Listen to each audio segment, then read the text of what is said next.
balik lagi dengan gue Yuli di konten Cici Cuan. Kali ini gue ditemenin oleh Pak Niko. Halo, hai semuanya. Pak, kenalin diri dikit dong ke teman-teman. Bapak ini udah berapa lama di pasar modal?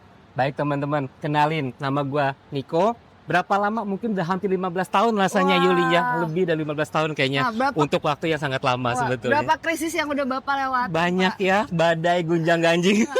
Nah, Bapak ini kan udah berpengalaman ya Pak, 15 tahun bukan waktu yang singkat. Boleh dong share tips and tricksnya Pak buat kita semua. Pasti Yuli. Hari ini pokoknya kita akan ulas kenapa kita mesti berinvestasi di saham. Oke. Bro Niko, Yuk, gimana gue kan Cici udah Cuan? mulai kerja dari 3 tahun lalu. Maksudnya udah ada penghasilan lah. Nah, sebenarnya tuh enaknya uang ini buat selain kebutuhan pribadi tuh bisa nggak sih dilipat gandakan gitu? Sebetulnya banyak caranya Yuli, kan begitu. Apalagi kalau kita yang sudah kenal dunia investasi, ini menjadi salah satu kesempatan yang amat sangat baik sebetulnya Yuli. Untuk apa sih sebetulnya investasi? Nomor satu yang udah pasti adalah mengubah hidup anak-anak Gen Z. Apalagi kan kalaupun juga kita lihat kan Yulia banyak sampai dengan saat ini gajinya juga minim. Nah cuman gimana sih cara kita untuk bisa melipat gandakan kekayaan kita supaya kita bisa beli apa yang kita mau, jajan apa yang kita mau, shopping apa yang kita mau tanpa kudu mikir. Iya. Ini cukup kabar kagak ya gitu. Nah, tapi kalau Gen Z ini termasuk gue ya Pak, lebih banyak kayak ngeliat barang-barang lucu, beli. Gimana sih biar nahan, ngerem, biar nggak jajan mulu dan nyisihin uangnya tuh untuk investasi? Nomor satu adalah mindsetnya dulu. Mindset itu artinya apa sih sebetulnya? Banyak dari kita yang melihat satu, kebanyakan orang habiskan dulu, simpan kemudian. Padahal tidak begitu. Yang harus dilihat adalah simpan dulu, habiskan kemudian. Ini penting karena kalau misalkan kita simpan dulu, katakanlah gajinya kita berapa sih? UMR 6 juta deh. Kalau kita bisa saving sebesar 10% sampai dengan 5% dari uang kita udah mengamankan tuh sebagian kita. Karena kalau kita habiskan duluan, yakinlah tidak ada yang tersisa di akhir bulan untuk disimpan. Maka Iya dari sih, itu, benar-benar. iya kan, simpan dulu, hilangkan dulu, baru investasi atau baru dihabiskan, begitu. Tapi pasti ada aja godaannya nih. Udah disisihkan, tapi ujung-ujungnya kayaknya bisa deh nanti-nanti. Ya. Nah, lebih baik disimpan kemana uang itu biar gak gampang kita tarik. Sebetulnya banyak hal. Biasanya kalau anak-anak Gen Z yang mau coba memulai, nggak usah susah-susah sebetulnya. Mulai dari mana? Tabungan dulu. Karena kita gimana pun tetap harus menyediakan dana darurat kita. Setidaknya 3 bulan aja dari gaji kita. Berarti kalau gaji kita 6 juta, kita mesti punya 18 juta dalam bentuk cash. Tapi kan biasanya kita bisa diatur ya. Nah itu nomor satu. Nomor yang kedua, bisa juga mulai dari bikin 2 bank yang berbeda. Jadi yang satu diumpetin dulu, misal kata Yuli punya 1 bank. Biasanya anak-anak Gen Z nggak mungkin punya 1 bank. Percaya deh, punya 2 bank. Apalagi sekarang udah tinggal foto, jepret-jepret, udah jadi akunnya. Yang satu untuk investasi atau untuk saving, satu lagi buat operasional. Ini mesti kepisah. Itu dulu Yuli. Baru setelah itu kalau dia sudah berkomitmen, dan ingat, biasanya yang paling susah itu adalah langkah pertama. Kalau uangnya sudah terkumpul, katakanlah ada terkumpul 1 juta, 2 juta, 3 juta, dia akan sayang buat belanja. Tapi biasanya kalau di awalnya saldonya udah 0, ini ngapain banget kita mesti ngisi. Nah itu biasanya males di awal. Tapi begitu dia ngisi dan terkumpul uangnya, percaya deh, mereka akan lebih semangat lagi untuk animonya buat menabung.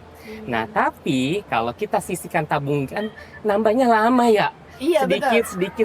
Nah nanti uang yang dari sini kita bisa masukin ke dalam saham. Oke, berarti nabung dulu, baru nanti uangnya bisa diinvestasikan ke saham gitu. Ya. Atau boleh nggak barengan kayak misalkan nih 1 juta setengah-setengah, 500.000 tabungan, 500.000 kita investasi ke saham. Mungkin nggak sih? Boleh banget. Pada intinya yang paling penting adalah ketika uang itu masuk setiap bulan tanggal 25 atau tanggal 1, sisihkan dulu 10 sampai dengan 15% untuk dipisahkan dan dipindahkan ke dalam rekening terpisah. Nah, nanti kalau sudah pisahkan, masalah mau tabung di deposito, masalah mau tabung di saham, itu bisa banget. Apalagi kan sekarang kalau kita mau main investasi saham aja, modal dasarnya cuma 100.000. Iya sih, menarik. Tapi sebenarnya susah nggak sih buat buka rekening akun saham itu? Sebetulnya memang kalau sampai dengan saat ini kan agak sedikit ngejelimet gitu ya, karena kan kita memang harus sesuai dengan peraturan otoritas jasa keuangan juga. Jadi mesti memang benar-benar itu sama seperti kayak opening akun di bank lah, supaya kitanya yang bermain sahamnya pun juga duit kita aman. Apalagi yang paling penting itu adalah ketika kita berinvestasi, kita mengirimkan uang tersebut atas nama kita, jangan sampai atas nama orang lain. Yang gue dengar ya bro ya, Ya. kayak kalau investasi saham tuh high risk high return, belum tentu gue ini bisa nerima volatilitasnya. Apalagi kan kayak sehari bisa naik kenceng. Itu ada opsi investasi lain gak sih selain saham? Sebetulnya banyak, makanya nomor satu itu adalah mindsetnya dulu teman-teman. Kita harus menyisihkan dulu, habiskan kemudian. Karena kalau habiskan kemudian, nggak ada yang tersisa buat disimpan, kan begitu. Itu nomor satu. Nomor yang kedua adalah ketika kita punya keyakinan, komitmen untuk mengubah hidup kita supaya kita bisa lebih makmur, lebih kaya, so kita bisa beli apapun yang kita inginkan, harus ada niat. Niat aja nggak cukup, harus tekun juga, kan begitu. Dan yang paling penting adalah belajar. Nah makanya kalau misalkan teman-teman udah siap mulai berinvestasi, nomor satu lagi nih, tentukan tujuan investasi kamu. Kamu mau buat apa? Aku mau buat nambah-nambah duit jajan tiap bulan, berarti jangka pendek. Atau aku mau buat kuliah lagi nih S2, oke, berarti jangka panjang, kan gitu. Nah itu nomor satu. Yang kedua, tentukan jangka waktu investasimu. Kamu mau yang jangka pendek atau mau yang jangka panjang, karena produk-produk investasi itu berbeda berdasarkan jangka waktunya. Contoh, misal kata teman-teman mau yang jangka pendek di bawah 1 tahun, biasanya produknya udah pasti deposito. Kalau yang 1 sampai dengan 3 tahun biasanya obligasi. Di atas 3 tahun biasanya saham, properti dan segala macam, atau emas juga bisa. Tapi menariknya kalau di saham jangka pendek bisa, jangka menengah bisa, jangka panjang pun juga bisa, Yuli. Itu yang ketiga. Dan yang keempat, yang paling penting adalah pahami tingkat resiko kamu. Kalau aku nggak suka deh volatilitas saham, berarti belum siap untuk bermain saham secara harian. Mainlah untuk investasi jangka panjang. Tapi nih, aku udah siap nih, aku memang mau siap main dan aku mau siap untuk belajar. Berarti kamu udah siap untuk kalah. Kalau kita main saham, Yuli, ada hal-hal yang harus kita perhatikan. Nanti akan kita bahas. Sebenarnya kan kalau saham itu bisa naik turun, bisa rugi juga. Itu termasuk resiko nggak sih? Pasti, Yuli. Gimana caranya biar kita itu siap buat menerima kerugian itu? Karena kan sayang ya, udah niatnya mau dapet untung, udah Malah dapet nabung, udah untung. nyisihin. Maksudnya gajinya nggak seberapa, tapi minus itu. Iya. Gimana punya mental untuk siap gitu? Betul, Yuli. Makanya tadi kan sempat kita bahas, yang keempat itu adalah tentukan profil risiko kamu. Kamu investasinya untuk jangka apa? Jangka pendek, jangka menengah, atau jangka panjang? Karena biasanya jenis-jenis investasinya itu berdasarkan jangka waktu kamu ingin berinvestasi. Nah tadi kan juga kita udah sempat bahas, kalau kita mau main saham, menariknya saham itu bisa jangka pendek, menengah, jangka panjang. Kalau misalkan kamu mau menaruh saham itu di jangka pendek, berarti harus siap dengan volatilitas pasar. Berarti bisa untung, bisa buntung, kan begitu. Jadi kita juga mesti harus mengukur seberapa besar sih kita mampu mentoleransi kerugian. Tapi yang paling penting, balik lagi nih Yuli, mindset itu penting. Kita siap menang, harus siap kalah kalau main saham. Nah biasanya kalau di orang-orang tuh maunya udah cepet untung aja, dapat info apa ya yang bisa langsung naik, belum tentu harus naik, kan begitu. Nomor satu adalah seperti iklannya Rinso, nggak ada noda, nggak belajar, nggak ada rugi, nggak belajar, Yuli. Main saham pasti ada ruginya. Bahkan untuk orang yang sudah 20 tahun, 30 tahun, 40 tahun, pasti ada ruginya. Cuma pertanyaannya, seberapa kecil ruginya, seberapa banyak untungnya. Itu nomor satu. Yang kedua, sama seperti iklan Indomie. Di dunia ini nggak ada yang instan. Nggak ada, masak mie aja mesti 3 menit. Itu artinya apa? Kita harus terus belajar juga untuk memahami tingkat resikonya. Pahami tingkat resikonya, nikmati keuntungannya. Itu udah pasti. Jadi nggak ada yang tiba-tiba besok naik gitu. Saya juga mau kalau kayak gitu, Yuli. Kayaknya semua orang maunya gitu ya. Iya. Dan jadi maunya cuman biasanya orang itu rata-rata Apa saham apa? Oh saham XXX pasti naik nih. Ya udah ikut karena sudah aku udah punya ekspektasinya tinggi. Oh duit cepet gitu. Nah, menariknya ya kan kalau Gen Z kayak gue ya udah banyak terpapar internet segala macam. Jadi banyak tuh influencer, terus ada grup-grup entahlah mungkin di Telegram atau mana yang kasih rekomendasi itu. Gimana kita sebagai Gen Z menyikapinya? Sebetulnya balik lagi Yuli, kalau misalkan kamu dapat info, nomor satu udah pasti jangan langsung ikut-ikutan tuh, udah jangan langsung kepo, apa bahasa kerennya FOMO ya. Iya. Ikut dia beli apa? Ikut, jangan. Tenang dulu, cek dulu sahamnya. Sama seperti yang selalu sampaikan Warren Buffett gitu ya. Belilah perusahaan saham yang kamu ketahui, yang kamu kenal. Misal kata kalau kita belinya INDF, Indofood. Siapa yang nggak makan mie goreng? Siapa yang nggak tahu Indomie? Siapa yang nggak tahu POMI, kan begitu ya. Jadi kita harus tahu. Tapi kalau tiba-tiba perusahaan misal kata perusahaan maju, itu perusahaan apa ya? Kok itu, tapi kita main asal ikut beli, bisnisnya apa ya? Itu kita udah melakukan satu kesalahan pertama biasanya, itu satu.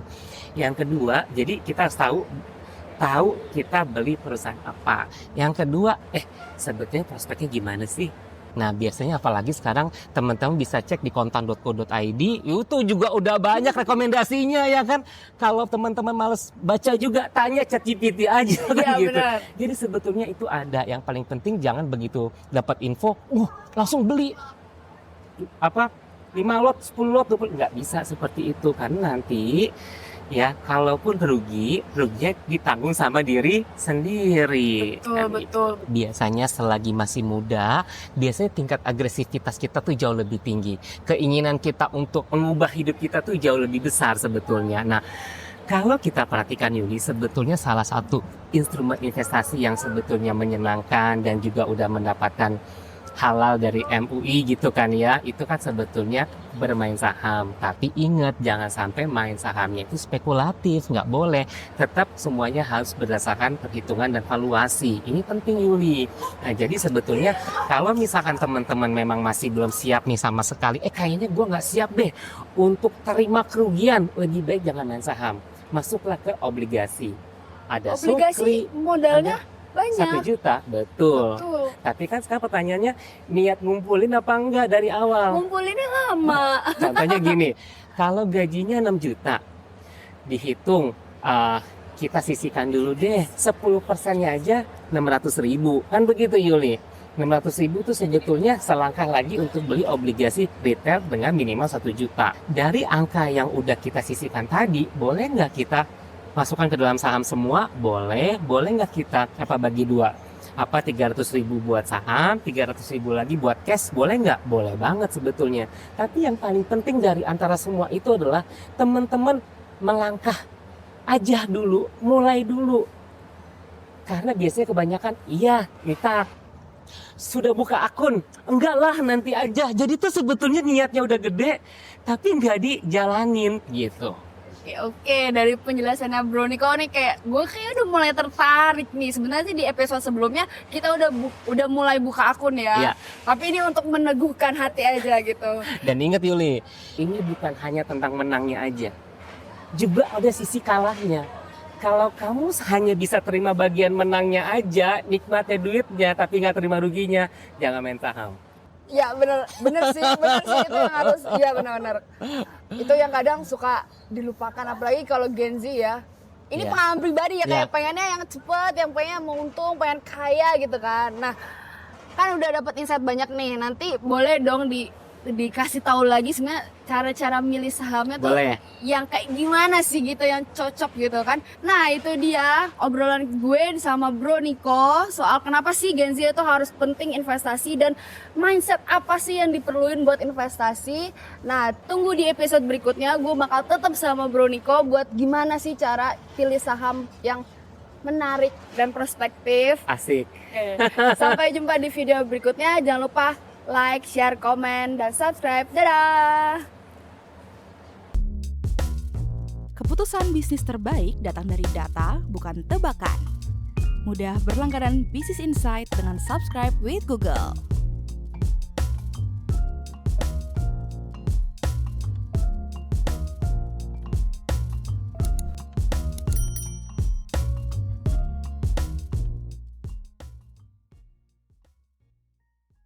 Download aplikasi Kontan sekarang di App Store atau Play Store.